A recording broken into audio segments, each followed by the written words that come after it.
Hola, mi nombre es Pedro Enriquillo Hernández. Soy estudiante de Trabajo Social de la Universidad Rafael Landívar, curso Estrategias de Comunicación Lingüística, sección 42, docente licenciado Julio Emilio Meneses. En este video voy a estar leyendo el capítulo 1 del libro Don Quijote de la Mancha, escrita por el español Miguel de Cervantes Saavedra. Asimismo, en este video voy a estar presentando una comprensión del capítulo que voy a leer y asimismo estaré presentando 3 palabras novedosas. Sin más que decir, voy a empezar a leer esta obra. Capítulo 1, que trata de la condición y ejercicio del famoso hidalgo Don Quijote de la Mancha.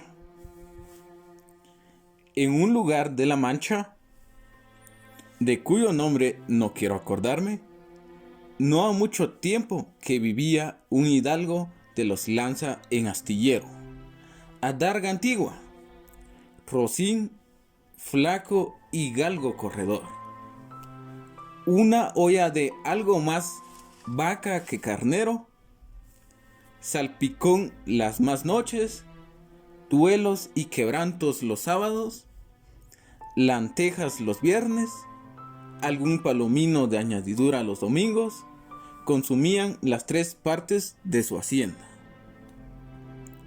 El resto de ella concluían sayo de velarte, calzas de velludo para las fiestas, con sus pantuflos de lo mismo, y los días de entre semana se honraba con vellorí de lo más fino. Tenía en su casa una ama que pasaba de los 40 y una sobrina que no llegaba a los 20. Y un mozo de campo y plaza que así enciaba el rocín como tomaba la podadera. Frisaba la edad de nuestro hidalgo con los 50 años. Era de complexión recia, seco de carnes, enjunto de rostro, gran madrugador y amigo de la caza. Quieren decir que tenía el sobrenombre de Quijada o Quesada.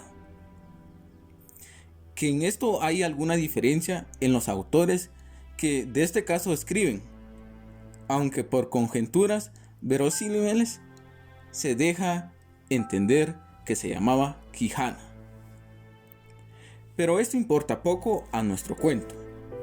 Basta que en la narración de él no se salga un punto de la verdad.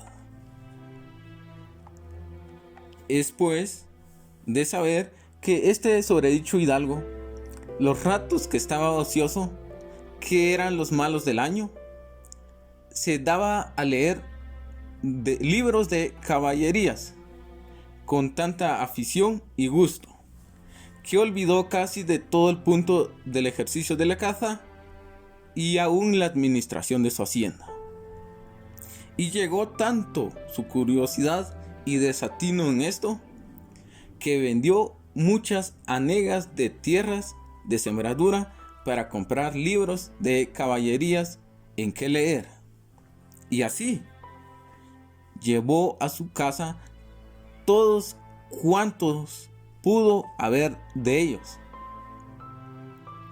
Y de todos, ninguno le parecían tan bien como los que compuso el famoso Feliciano de Silva, porque la claridad de su prosa y aquellas intricadas razones suyas le parecían de perlas, y más cuando llegaba a leer aquellos requiebros y cartas de desafíos, donde en muchas partes hallaba escrito: la razón de la sin razón, que a mi razón se hace, de tal manera mi razón enflaquece, que con razón me quejo de la vuestra fermurosa.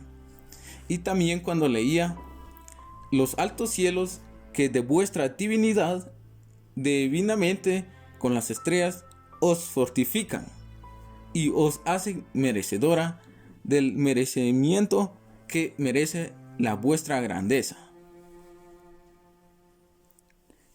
Con estas razones perdía el pobre caballero el juicio y desvelábase por entenderlas y desentrañarles el sentido, que no se lo sacara ni la entendiera el mismo Aristóteles si resucitara para solo ello. No estaba muy bien con las heridas de don Belianís, daba y recibía, porque se imaginaba que, por más grandes maestros que le hubiesen curado, no dejaría de tener el rostro y todo el cuerpo lleno de cicatrices y señales. Pero, con todo, alababa en su autor aquel acabar su libro con la promesa de aquella inacabable aventura, y muchas veces le vino deseo de tomar la pluma y darle fin al pie de la letra. Como ahí se promete, y sin duda alguna lo hiciera, y aún así saliera con ello, sin otros mayores y continuos pensamientos, no se lo estorbaban. Tuvo muchas veces competencia con el cura de su lugar, que era hombre docto, graduado en Sigüenza, sobre el cual había sido mejor caballero, Palmarín de Inglaterra o Amadís de Gaula. Más maese Nicolás, barbero del mismo pueblo, decía que ninguno llegaba al caballero del Febo, y que si alguno se le podía comparar era don Galaor, hermano de Amadís de Gaula, porque tenía muy acomodada la condición para todo, que no era caballero melindroso ni tan llorón como su hermano, y que en lo de la valentía no le iba en saga. En resolución, él se enfrascó tanto en su lectura, que se le pasaban las noches leyendo de claro en claro y los días de turbio en turbio. Y así, del poco dormir y del mucho leer, se le secó el cerebro de manera que vino a perder el juicio. Llenósele la fantasía de todo aquello que leía en los libros, así encantamientos como de pendencias, batallas, desafíos, heridas, requiebros, amores, tormentas y disparates imposibles. Y asentósele de tal modo en la imaginación que era verdad toda aquella máquina de aquellas soñadas invenciones que leía, que para él no había otra historia más cierta en el mundo. Decía que el Cid Ruiz Díaz había sido muy buen caballero, pero que no tenía que ver con el caballero de la ardiente espada, que de solo un revés había partido por medio de dos fieros y descomunales gigantes. Mejor estaba con Bernardo del Carpio, porque en Rosebaltes había muerto a Roldán el Encantado, valiéndose de la industria de Hércules, cuando ahogó a Anteo, el hijo de la tierra, entre los brazos. Decía mucho bien del gigante Morgante, porque con ser de aquella generación gigantea, que todos son soberbios y descomedidos. Él solo era afable y bien creado, pero sobre todos estaba bien con Reinaldos de Montalbán, y más cuando la veía salir de su castillo y robar cuantos topaba, Y cuando en Allende robó aquel ídolo de Mahoma, que era todo de oro, según dice su historia, diera a él por dar una mano de conocer al traidor de Galalón, al ama que tenía y aún a su sobrina de añadidura. En efecto, rematado ya su juicio, vino a dar en el más extraño pensamiento que jamás dio loco en el mundo.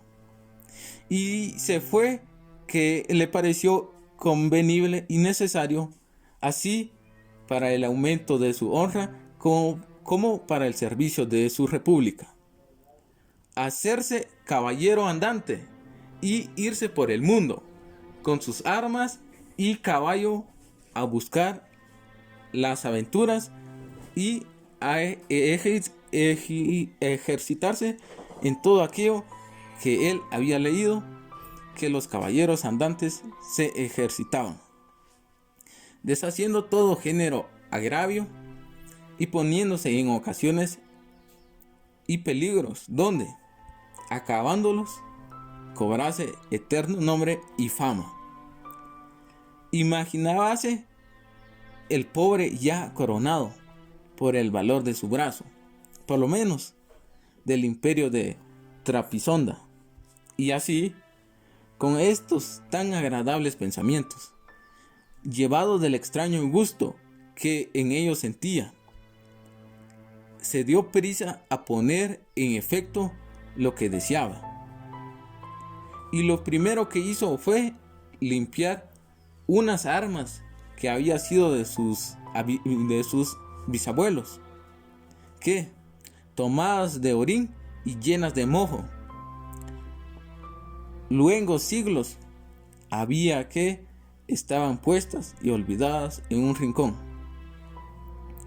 Limpiólas y adecerólas lo mejor que pudo, pero vio que tenían una gran falta, y era que no tenían celada de encaje, sino morrión simple.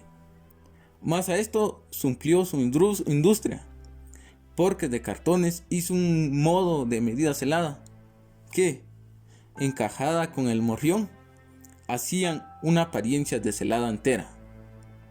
Es verdad que para probar si era fuerte y podía estar al riesgo de una cuchillada, sacó su espada y le dio 2 golpes. Y con el primero, y en un punto deshizo lo que había hecho en una semana. Y no dejó de parecerle mal la facilidad con la que había hecho pedazos. Y, por asegurarse de este peligro, la tornó a hacer de nuevo, poniéndole unas barras de hierro por dentro, de tal manera que él quedó satisfecho de su fortaleza y, sin querer hacer nueva experiencia de ella, la diputó y tuvo por celada finísima de encaje.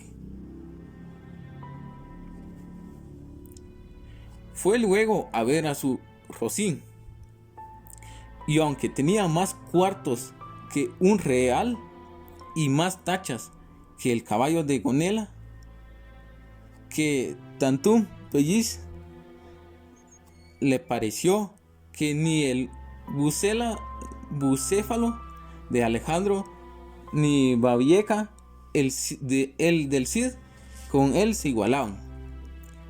4 días se le pasaron en imaginar qué nombre le pondría, porque, según se decía él a sí mismo, no era razón que caballo de caballero tan famoso y tan bueno él por sí estuviese sin nombre conocido, y así procuraba acomodársele de manera que declararse quien había sido antes que fuese de caballero andante, y lo que era entonces, pues estaba muy puesto en razón que, mudando su señor estado, mudase él también el nombre, y le cobrase famoso y de estruendo, como convenía a la nueva orden y al nuevo ejercicio que ya profesaba. Y así, después de muchos nombres que formó, borró, quitó, añadió, deshizo y tornó a hacer en su memoria e imaginación, al fin le vino a llamar Rocinante, nombre a su parecer alto, sonoro y significativo de lo que había sido cuando fue Rocín, antes de lo que ahora era. ¿Qué era antes y primero de todos los Rocines del mundo? Puesto nombre y tan a su gusto a su caballo, quiso ponérsele a sí mismo, y en este pensamiento duró otros 8 días, y al cabo se vino a llamar Don Quijote. ¿De dónde? Como queda dicho, tomaron ocasión los autores de esta tan verdadera historia que, sin duda, se debía llamar Quijada y no Quesada, como otros quisieron decir, pero acordándose que el valeroso Amadís no solo se había contentado con llamarse Amadís a secas, sino que añadió el nombre de su reino y patria por hacerla famosa, y se llamó Amadís de Gaula. Así quiso, como buen caballero, añadir al suyo el nombre de la suya y llamarse Don Quijote de la Mancha. ¿Con qué? A su parecer, declaraba muy al vivo su linaje y patria, y la honraba con tomar el sobrenombre de ella.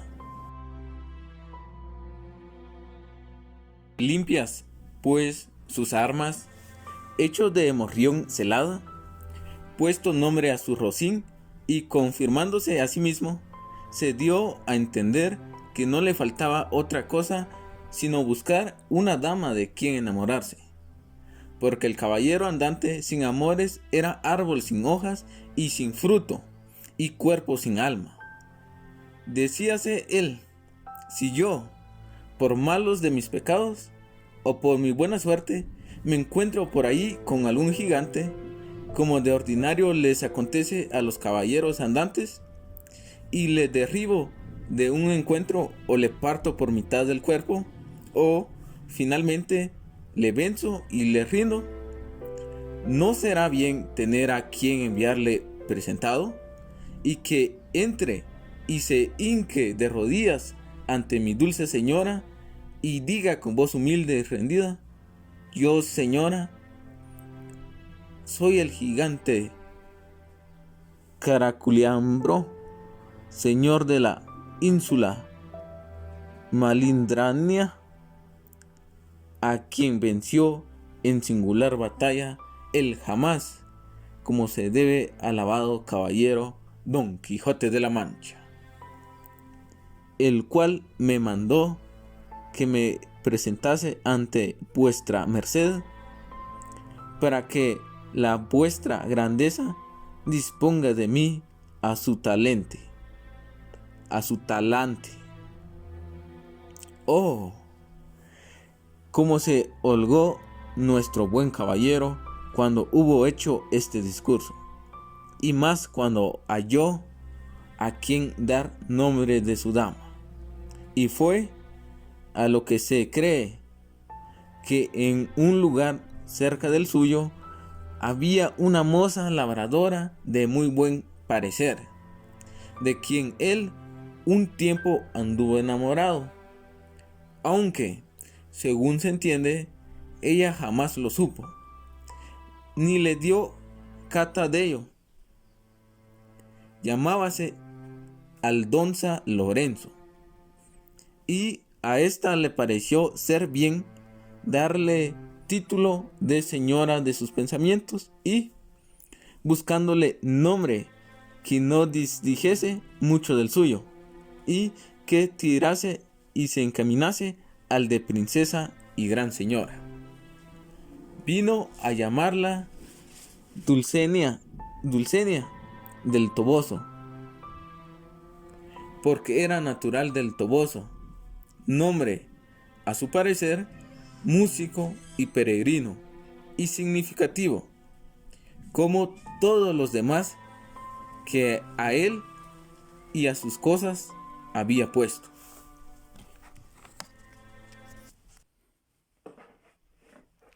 Voy a dar mi opinión sobre la obra Don Quijote de la Mancha y especialmente el capítulo número 1, el cual fue el que yo elegí. Don Quijote de la Mancha es considerado uno de las mejores obras literarias de todos los tiempos. Y es por esa razón que esta obra nunca pasa de moda, ya que es una obra inigualable, el cual nos relata las aventuras de un hidalgo de 50 años llamado Alfonso Quijano, quien decide ser un caballero andante, como aquellos que aparecen en los libros que a él le gustan leer, ya que este señor le gusta leer libros de caballerías, el cual, debido a comprar muchos libros, vende gran cantidad de terreno para adquirir libros de caballerías, y asimismo él decide realizar lo que dicen los libros y ser un caballero andante. Se cambió el nombre a Don Quijote de la Mancha, cambió el nombre a su caballo, y lo único que le faltaba era tener una bella dama quien lo acompañe. Y es así como recuerda que siempre ha tenido a alguien muy especial que él la quiere, pero nunca se lo ha dicho. Y también es así como él le pone un nombre también a su bella dama. Y es esto lo que nos cuenta el capítulo número 1. Sin duda es un capítulo de aventuras, y esto nos invita y nos llama la atención y seguir leyendo otros capítulos.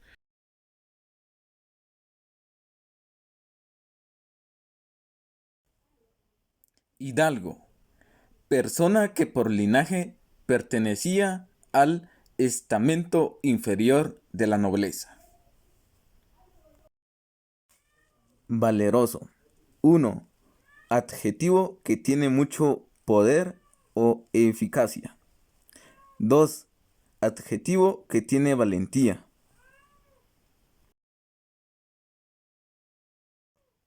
Estruendo. 1. Ruido grande. 2. Confusión, alboroto.